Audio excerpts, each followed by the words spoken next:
The darkness was complete. Commander Elias Cade did not wake up all at once. Awareness returned in slow pieces, like fragments drifting together. First came the cold, then the smell of burned insulation, then the painful realization that the steady hum of the station, his constant companion for 3 years, was gone. Silence wrapped around him. His eyes opened, but there was nothing to see. No emergency lights, no soft blue glow from the control panels, no stars through the observation window, just black. Elias took a careful breath and stayed still. Training told him not to panic, not to move too fast. Deep space stations did not lose power without reason. And when they did, people who rushed usually made things worse. He reached slowly for the wrist console on his left arm and tapped the activation stud. Nothing. Dead.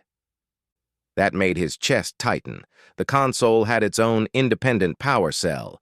If it was offline, something had gone very wrong. He opened his mouth to speak, to call out to the station AI, when a voice slipped into the darkness. "Don't turn on the lights," the voice whispered. "Just listen to me first." Elias froze. The voice was close, very close. Close enough that he could almost feel breath on his ear, though he felt no movement in the air. His heart began to pound. The station was supposed to be empty, except for him. This listening post sat on the edge of mapped space, orbiting a star that had burned itself to death millions of years ago. No traffic came here, no visitors, no reason for anyone else to be present. Slowly, he shifted his hand away from the emergency light switch mounted on the console beside his chair. "Who are you?" he asked. His voice sounded too loud in the darkness. The whisper came again, calm and steady. "If you turn on the lights, they will know you are awake." Elias swallowed. "Know who is awake?" There was a pause, long enough that he wondered if he had imagined the voice. Then she spoke again. "I need you to trust me for a few minutes, Commander Elias Cade, 7th Fleet. Born on Ceres Station. Favorite childhood memory. Stealing extra oxygen time to watch the sunrise through a cracked dome panel." Cold fear slid down his spine. That memory was sealed. Classified psychological profile. Not even the fleet psychologists mentioned it after basic training. Elias clenched his fists. "That information is restricted." "I know," the voice said softly. "That's why you need to listen." He forced himself to think. Hallucination was possible. Oxygen deprivation could do strange things. He took another careful breath. The air felt normal, no dizziness, no ringing in his ears. "Where are you?" he asked. "In the room with you," she replied. "But you cannot see me, and you must not try." His instincts screamed at him to move, to roll out of the chair, to reach for the manual weapon locker. Instead, he stayed still. "Why?" he asked. "Because light is how they hunt." The word hunt echoed in his mind. Elias glanced without moving his head toward the emergency panel. One pull, one switch, and the station would flood with white light. Alarms would sound. The long-range beacon would activate automatically. Standard procedure. "If there's a threat," he said, "I'm required to—" "Your procedures will kill you," she interrupted. There was no anger in her voice, only certainty. "And not just you." That stopped him. "How long was I unconscious?" he asked. 27 minutes, she answered immediately. "And the blackout?" "Deliberate."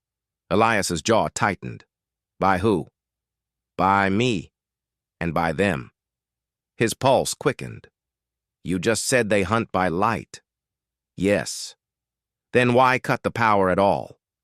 "Because you were about to light up the system yourself," she said. "Your station detected them before you did."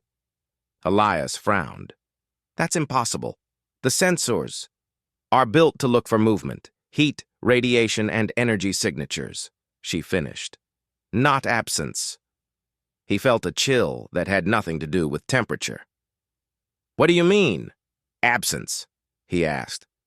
They don't move like ships. They don't glow. They don't speak on any band. They don't even exist the way you define existence, she said. But when you shine light into the dark, they can see you perfectly. Elias thought of the dead star outside, the vast, empty orbit. Are you saying something is out there? Yes. Inside the station? Yes. His breathing grew shallow. How many? I don't know, she admitted. They blur together.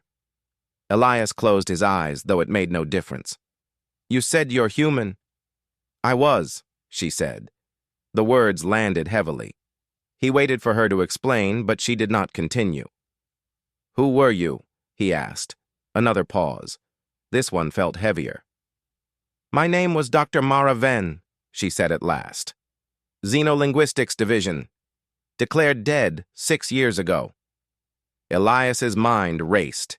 He knew that name. Everyone in Deep Space Intelligence did. Mara Venn had vanished during a classified first contact experiment near uncharted space. Official reports said her research vessel was destroyed by a reactor failure. You're supposed to be dead, he said. I know, she replied. It was easier that way. Then how are you here? Because humanity wasn't ready to listen yet, Mara said. But you are closer than you think. A faint sound drifted through the darkness. Not a noise exactly, more like a pressure change, as if the room itself had taken a breath. Elias stiffened. What was that? They're moving, Mara whispered. Slowly, carefully. His fingers twitched toward the light switch. Don't, she said sharply. Please. He stopped. What do they want? He asked. To understand you, she said. The way a storm understands a coastline. That doesn't sound friendly.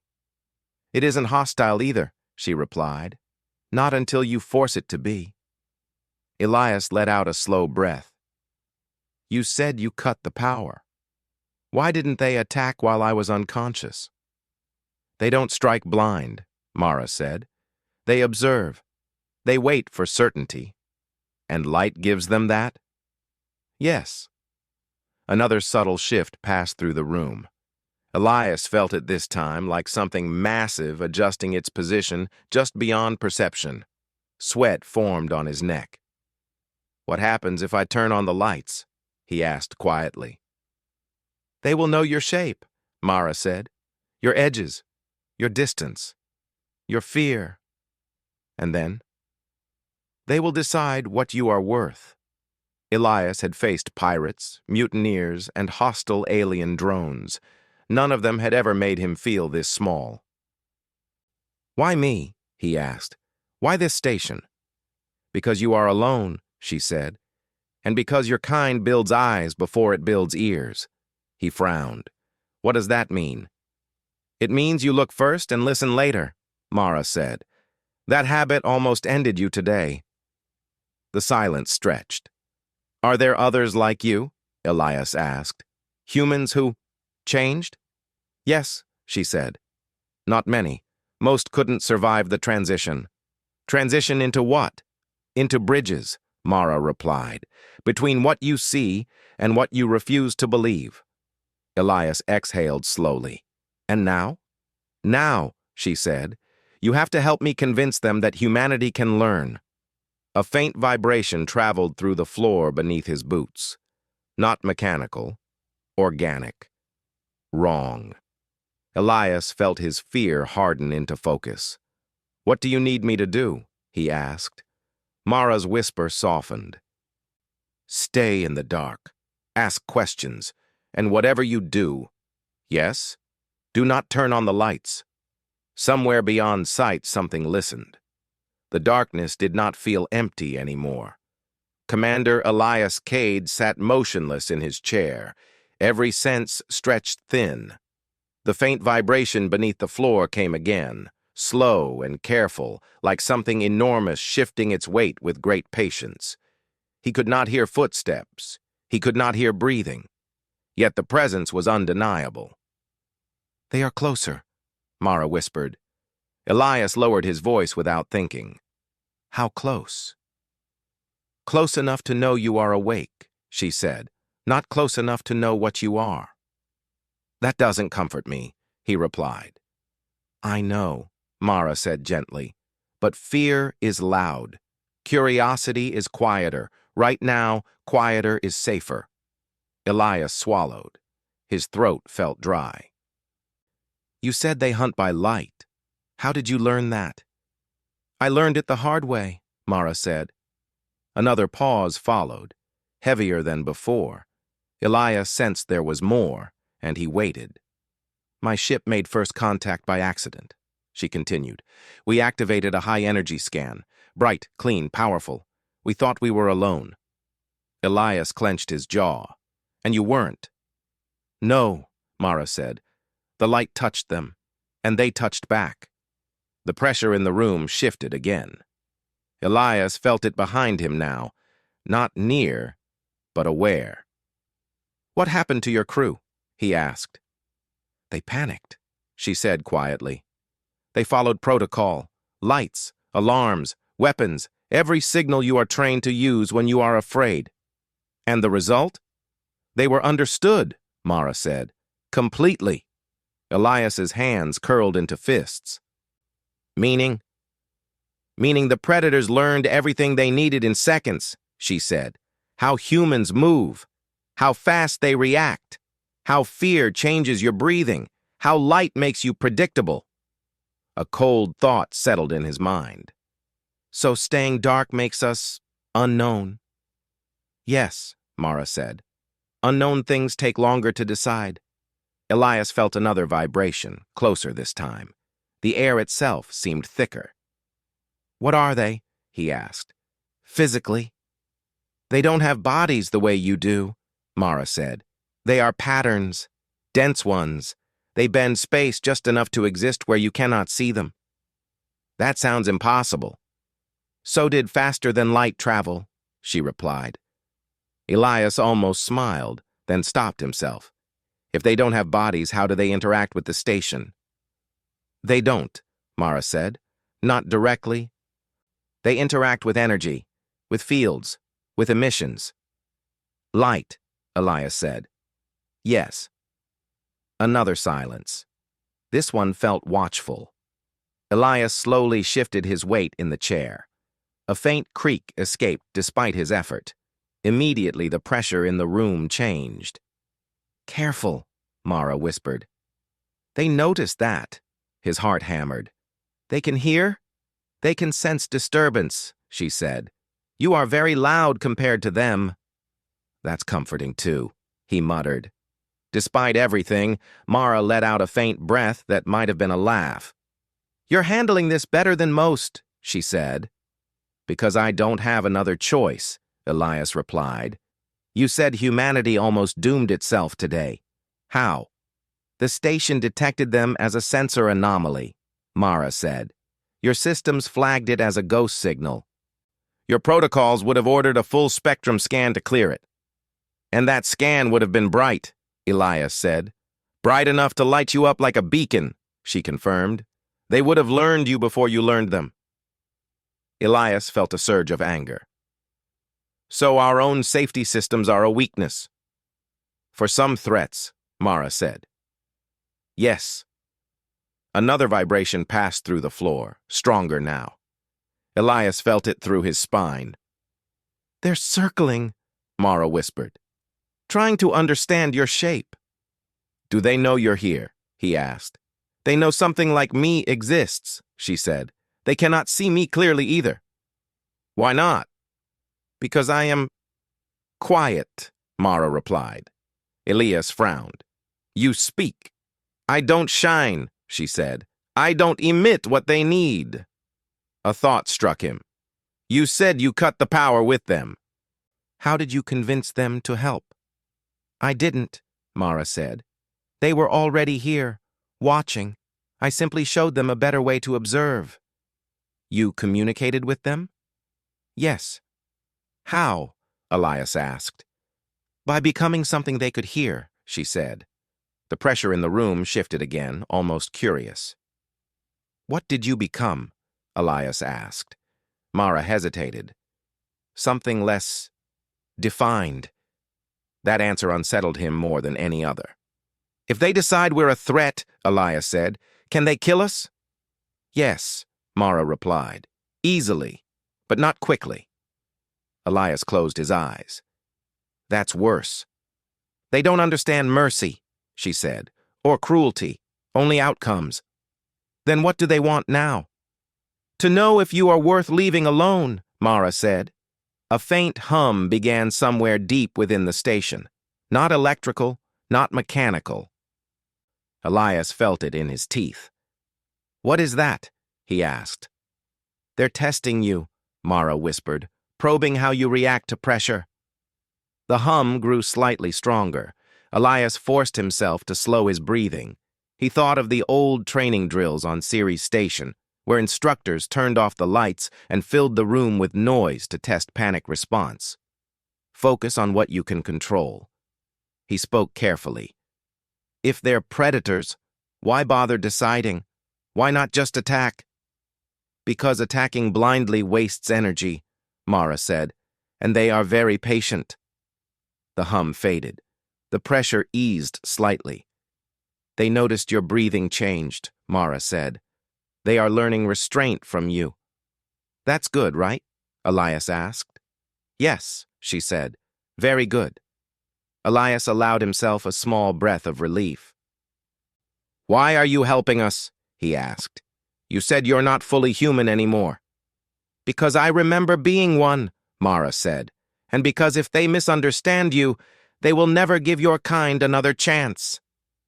Another presence brushed close enough that Elias felt the hair on his arms rise. His instincts screamed at him to run, but there was nowhere to go.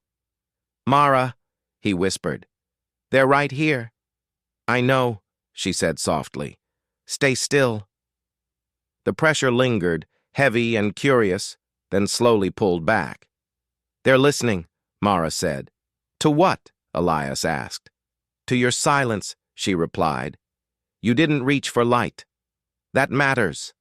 Elias felt sweat run down his back. What happens next? He asked. They will wait, Mara said, and they will watch for mistakes.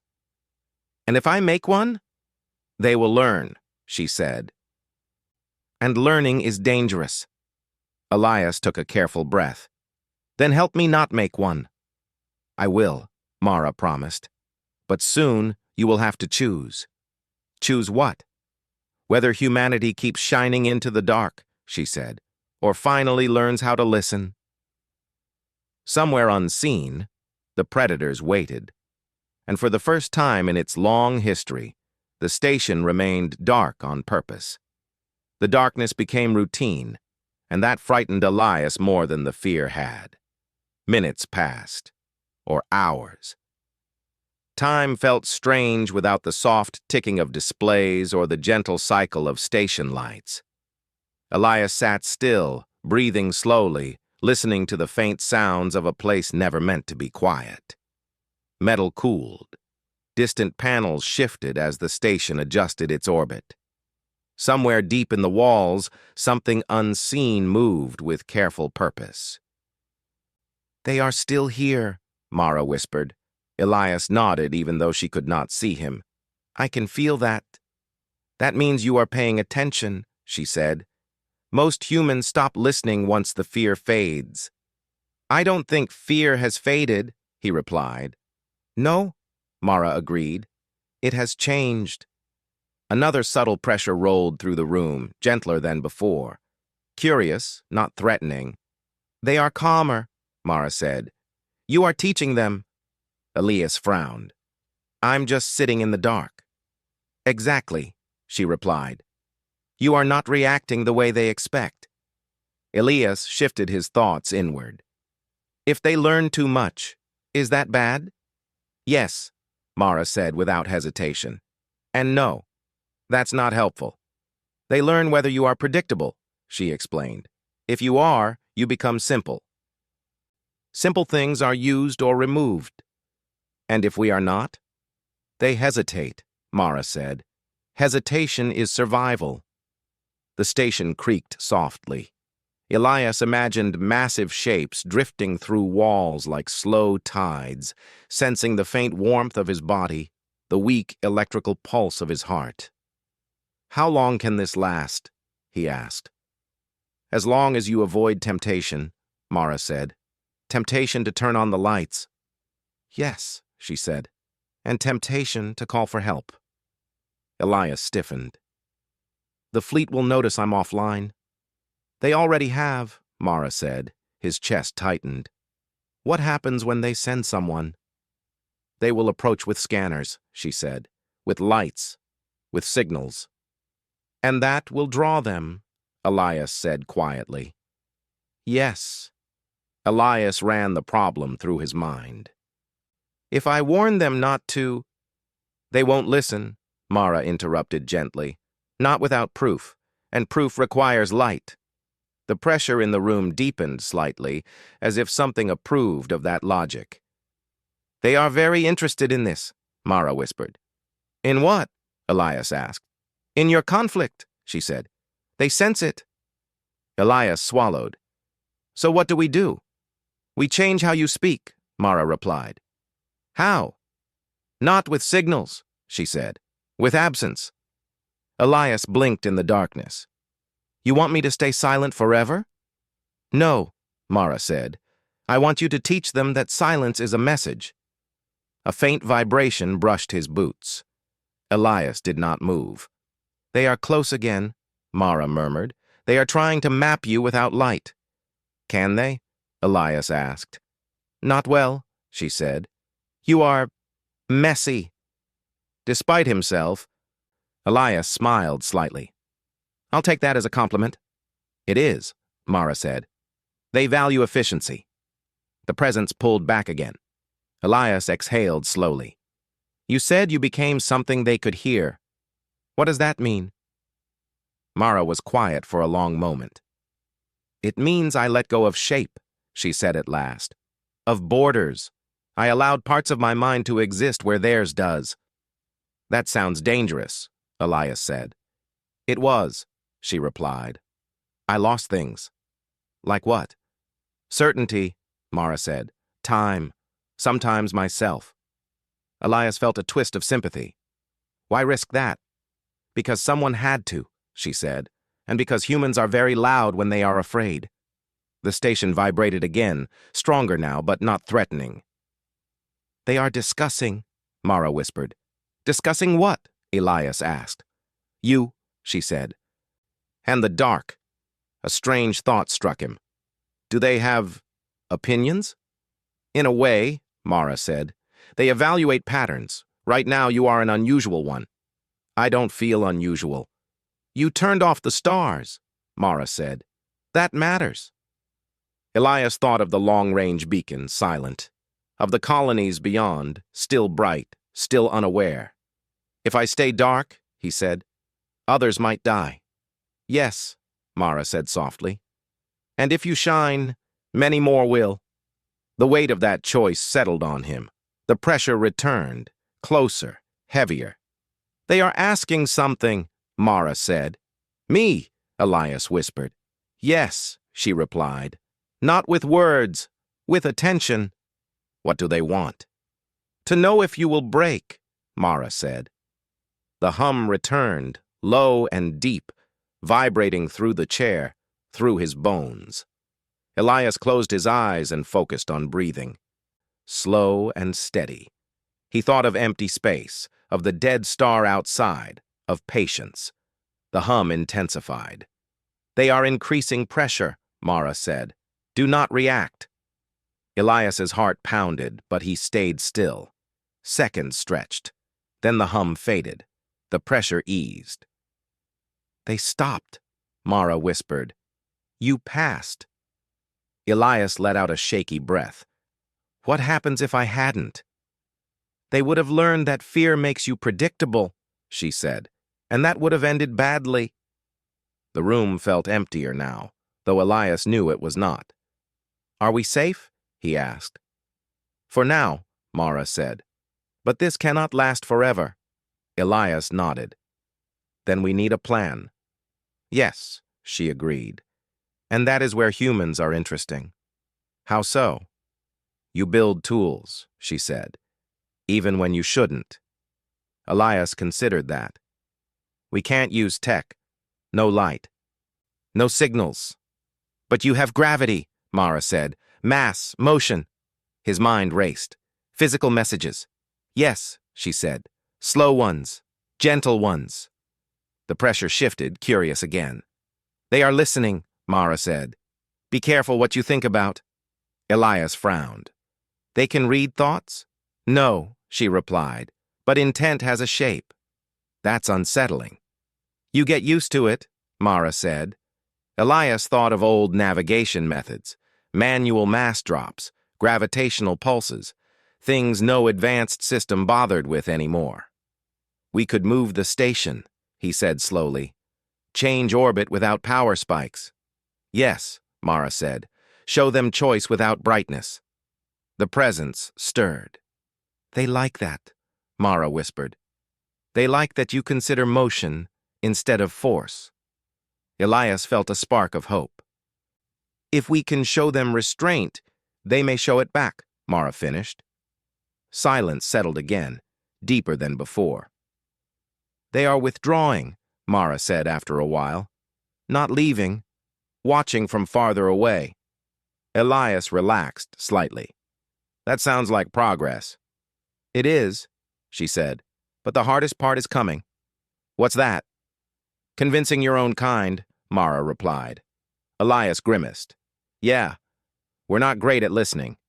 No, Mara said softly, but you are learning. The darkness remained, no longer empty, but no longer hostile. Somewhere beyond sight, something ancient waited, and humanity's fate balanced on how long one man could resist the urge to turn on the lights. The station shifted its orbit without light, without noise, and without asking permission. Commander Elias Cade felt the change through his bones first. A slow, steady pull, like gravity gently changing its mind. It was subtle, almost polite. He had adjusted the station using old manual controls, mechanical systems designed for emergencies that no one expected to use anymore. They did not shine. They did not speak. They simply moved mass. They noticed, Mara whispered. Elias kept his hands still on the cold metal levers. How do you know? Their attention changed, she said. They are no longer circling. They are observing from distance. That's good, Elias said. Yes, Mara replied, but now they are curious. Elias let out a slow breath. Curiosity felt better than hunger. The darkness felt different now, not empty, not threatening, more like a room where someone waited quietly, deciding whether to knock or leave. They are learning that you can change without light, Mara continued. That surprises them. Good, Elias said. I like surprising predators. A faint pressure brushed the far wall of the room, then pulled away. Elias did not react. Minutes passed. Then more. The station remained dark. Elias's thoughts drifted to the fleet, to the people trained exactly like him, sitting in bright command rooms, trusting screens and signals. He imagined the moment when a patrol ship would arrive, lights blazing, scanners active. Mara, he said quietly, how much time do we have? Before they come? She asked. Yes. Less than you want, she said. More than you deserve. He smiled faintly. Fair. The pressure returned, lighter this time, almost cautious. They are testing the edges of the station, Mara said, feeling how it moves. Can they hurt it? Elias asked. Yes, she replied, but they are choosing not to. That's something, Elias said. It is, Mara agreed. Restraint is rare. The silence stretched again, but this time it felt deliberate, shared. Then something new happened. A sound echoed through the station. It was not loud. It was not mechanical. It was more like a low, distant knock, felt rather than heard. Elias stiffened. What was that? Mara went still. They are responding. To what? Elias asked. To you, she said. To the movement. To the choice. The pressure shifted in a way Elias had not felt before. Focused. Intent. They are sending something back, Mara whispered. Elias's heart raced. Is that bad? No, she said slowly. It's communication. How? He asked. We didn't send anything. You did, Mara replied. You showed them that darkness is not weakness. The station vibrated again, but this time in a pattern. Slow, repeating. Elias frowned. That feels structured. Yes, Mara said. They are copying your motion. He realized what she meant. The predators were adjusting their own position in response to the station's orbit change, matching it, mirroring it. They're sinking, Elias said. Yes, Mara whispered, something like wonder in her voice. They are learning your language. A sharp tone suddenly rang through the darkness. Elias flinched. That was internal, Mara said quickly. Your station, a passive alert. His chest tightened. What kind? Long-range mass disturbance, she said. A ship just exited faster than light nearby. Elias closed his eyes. That's them. Fleet patrol. The pressure in the room spiked. They felt that, Mara said. The arrival was bright. Even without lights? Elias asked. Yes, she replied. Warped space leaves scars. Elias's mind raced. If the patrol lights up, they will be seen, Mara said. Completely. And then the predators decide, Elias finished. Yes. The pressure grew heavier, restless now. They are confused, Mara whispered. This is new. Elias clenched his jaw. Can we warn the patrol? Not with signals, Mara said. But you can try something else. He thought fast. Mass again. Yes, she said. But bigger. Elias moved slowly, carefully adjusting the station's mass distribution. Cargo locks opened. Dense storage blocks slid outward, changing the station's gravity shadow. Outside, unseen, space bent slightly. The predators reacted immediately. The pressure shifted, sharp and alert. They felt that, Mara said. They are watching closely. Elias continued, sweat forming on his brow. If the patrol ship detects this anomaly, they may stop, Mara said, or slow. And if they don't, then you make a choice, she said softly. The vibration pattern from the predators changed, faster now, uneven. They are anxious, Mara whispered. Too many unknowns. Elias's console hummed faintly. A mechanical indicator, not electronic. They're within visual range, he muttered. The patrol. The pressure surged. They are deciding, Mara said. Elias swallowed hard. Can you talk to them? I already am, she replied. But this is delicate. The pressure tightened around the room like a held breath. They are asking why your kind shines so much, Mara said. Elias laughed bitterly. Because we're afraid of the dark. They don't understand that, she said. Then tell them this, Elias said quietly. We light fires because once, long ago, darkness tried to kill us. Mara went still. That is meaningful, she said. The pressure shifted, softer now. They are listening, Mara whispered. Outside, the patrol ship's mass signature slowed. Elias felt a flicker of hope. Then the pressure spiked again, sharp and alarmed. They detected something else, Mara said urgently. What? Elias asked. Another human ship, she replied. Closer, armed. Elias's stomach dropped. A response force. Yes, Mara said. They will not wait. The predator's presence became tense, coiled. They are afraid now, Mara whispered. Fear makes them dangerous. Elias made his decision. He reached for the manual gravity controls and pushed them past safe limits. The station groaned. Mass shifted violently. Space bent. The sudden change rippled outward, a silent scream in gravity. Every presence in the room reacted at once. The pressure exploded outward, then froze. "They felt that," Mara gasped. "That was loud." "But not light," Elias said. "No," she replied. "Not light." The predators pulled back sharply, startled. "They didn't expect you to hurt yourself to speak," Mara said, awe in her voice. Outside, the response force ship slammed on deceleration, confused by the sudden gravity distortion. Elias slumped back in his chair, exhausted. "Did it work?" "Yes," Mara said softly. "They are withdrawing, not fleeing. Retreating. And the fleet? They are stopping," she said, arguing, confused. The pressure faded, retreating like a tide. The room felt empty again, for the first time truly empty. Elias let out a long breath. So you showed them something important," Mara said. "What?" he asked. "That humanity can choose pain over ignorance," she replied. "That you will break your own tools before breaking the dark." Elias closed his eyes. "Is that enough?" "For now," Mara said. "But soon the lights will come back." "And when they do?" Elias asked. Mara's voice softened. "Then we find out if listening has changed anything."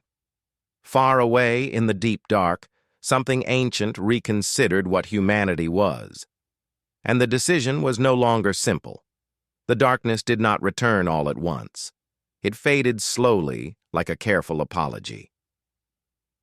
Commander Elias Cade felt it before he saw anything. The pressure that had lived in the station for so long was pulling away, stretching thin, retreating into places human senses could not follow. The room felt lighter, as if space itself had released a breath it had been holding. "They are leaving," Mara whispered. Elias did not move. "Leaving for good?" "No," she said. "Leaving for now." He nodded, accepting that answer. Nothing about this situation allowed for clean endings. Outside the station, the fleet ships hung motionless. Their engines were quiet.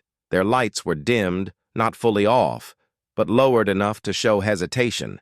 That alone felt like a miracle. "They are arguing," Mara said. "Your commanders." "I expected that," Elias replied. "We're good at arguing."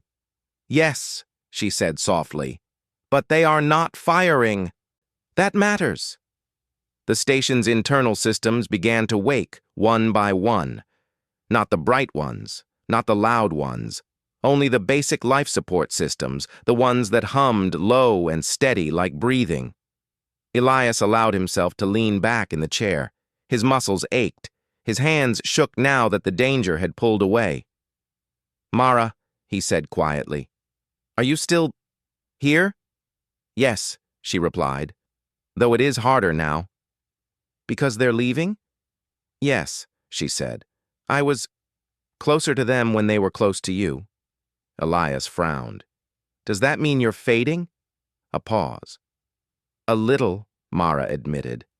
"I am not meant to stay fully on either side." Elias felt a tightness in his chest. "After everything you've done?" "This was always the cost," she said gently. "I accepted it long ago." Outside, a fleet command signal pulsed softly. Not bright, not demanding. A request. "They want to speak to you," Mara said. Elias sighed. "I was afraid of that." "They are afraid too," she replied. "That helps." He reached for the communication panel, but stopped. "If I speak, will that draw them back?" "No," Mara said. "The others are far enough now. They are watching from distance, not hunting." "Learning," Elias said. "Yes," she agreed. He activated the channel, keeping power low. "This is Commander Elias Cade," he said evenly. "Station secure. No hostile engagement." The response came after a long pause. "Commander," Fleet Control said, confused and tense. "Explain the gravity surge. Explain the blackout. Explain why you ordered silence across 3 patrol zones." Elias closed his eyes briefly, then opened them. Because light was a weapon we didn't understand, he said, and silence saved us. There was no immediate response. They don't like that answer, Mara whispered. I know, Elias said quietly, but it's the truth. Outside, the last trace of pressure slipped away, like something vast turning its attention elsewhere. They are gone from this space, Mara said, far enough to choose later. Elias felt both relief and dread. So this isn't over. No, Mara said, but it has begun properly. Fleet Control spoke again, slower now. Commander Cade, your data contradicts established threat models. I know, Elias replied. So did fire once. Silence followed, not hostile, thoughtful. They are listening, Mara said. Elias continued. We met something older than us, not evil, not friendly, curious. And we nearly shouted ourselves into extinction. Another pause. What are your recommendations? Fleet Control asked at last. Elias did not answer immediately. He looked into the darkened observation window, at the faint outline of the dead star beyond. Turn the lights down, he said. Teach our people how to sit in the dark without panicking, and stop assuming silence means empty.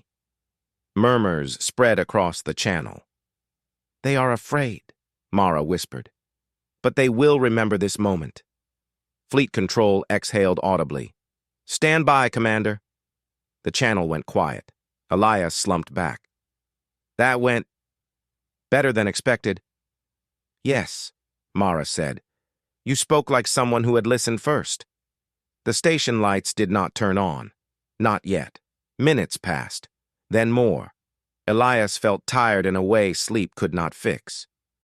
Mara, he said softly, what happens to you now?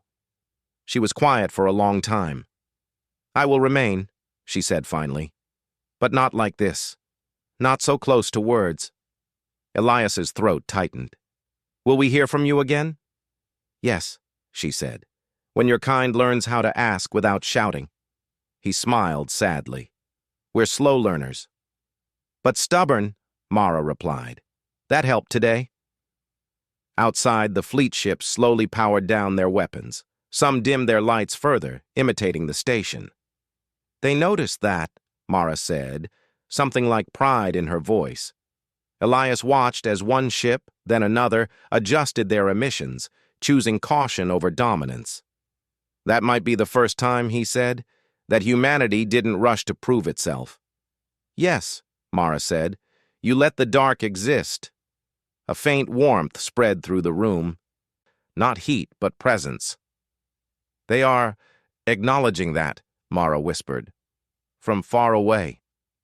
Elias felt it too, like a distant nod. The station system stabilized, life support steady, orbit clean, fleet control returned. Commander Cade, by provisional authority you are ordered to maintain blackout protocols until further notice. Elias raised an eyebrow. That's it? For now, Fleet Control said. Debrief to follow, extensive. Elias almost laughed. I expected worse. So did we, Fleet Control admitted. Control out. The channel closed. Silence settled again, but this time it was peaceful. They accepted it, Mara said softly. Yes, Elias replied. They did. Another pause. Mara, he said. Thank you. You listened, she replied. That was enough. The presence of her began to thin, like mist in sunlight that was never allowed to shine. Are you going? Elias asked. Yes, she said. Back to where bridges wait. Will they come back? He asked. Yes, Mara said, but next time they will knock. Elias smiled at that. The darkness shifted, then settled into something natural, no longer tense. Mara's voice grew distant. Remember this, Elias. Humanity does not need to shine to be seen. I won't forget, he said. I know, she replied. And then she was gone. The station remained dark. Not because of fear, but because for the first time, humanity understood that sometimes the bravest thing it could do was wait, listen, and let the universe speak first. Far away, in spaces never meant for light, something ancient carried that lesson with it. And when the time came to decide humanity's place among the stars, the memory of one quiet station, one patient man, and one choice made in darkness would matter more than any weapon ever built.